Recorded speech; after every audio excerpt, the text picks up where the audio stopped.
What is life for Elon Musk? As I get older, I find that question to be confusing or troubling. I think particularly when you see the advancement of something like video games.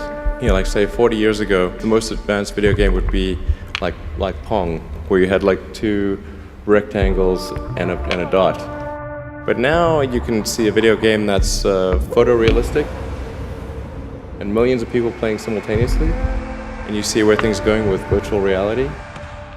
Then eventually those games will be indistinguishable from reality. They'll be so realistic, you will not be able to tell the difference between that game and the reality as we know it. How do we know that that didn't happen in the past and that we're not in one of those games ourselves? Tonight's topic is the universe a computer simulation?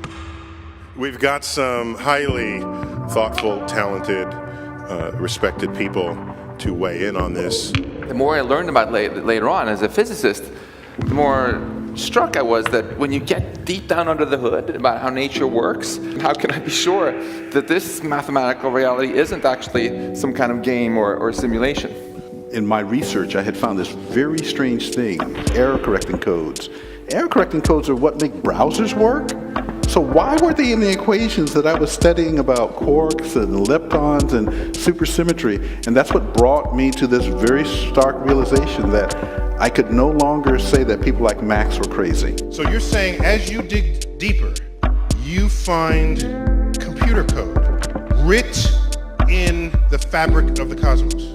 Computer code, strings of bits of ones and zeros. We seem to see a pattern forming over here. Our universe is pixelated. A matter isn't as real and as solid as we'd hope.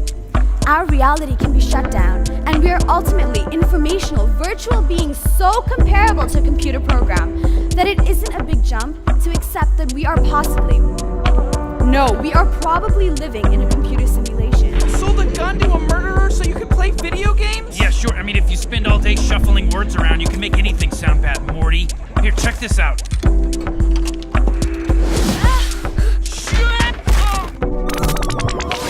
What the hell? Whoa, where am I? 55 years. Not bad, Morty. Where's my wife? Morty, you were just playing a game. It's called Roy. Snap out of it. The guy who really started forcing scientists to take this a bit more seriously and gave this idea a bit more scientific street cred, I think, is Nick Bostrom, my fellow Swede, Nick Bostrom. We are almost certainly living in a simulation.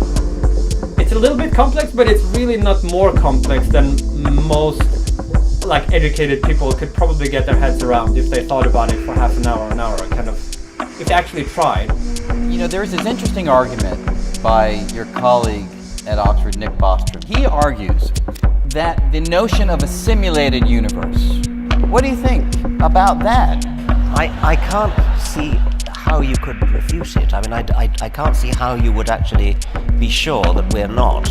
If the simulation hypothesis is valid, then we open the door to eternal life and resurrection and things that formerly have been discussed in the realm of religion. And the reason is really quite simple, because as long as I have a computer that's not damaged, I can always rerun the program. If you're not sure at the end of the night whether you're actually simulated or not, my advice to you is go out there and live really interesting lives and do unexpected things so the simulators don't get bored and shut you down. There you go. Add new sim. Let's make him neat. He's going to be outgoing to be a celebrity, because I want him to be a celebrity, sure. Nice.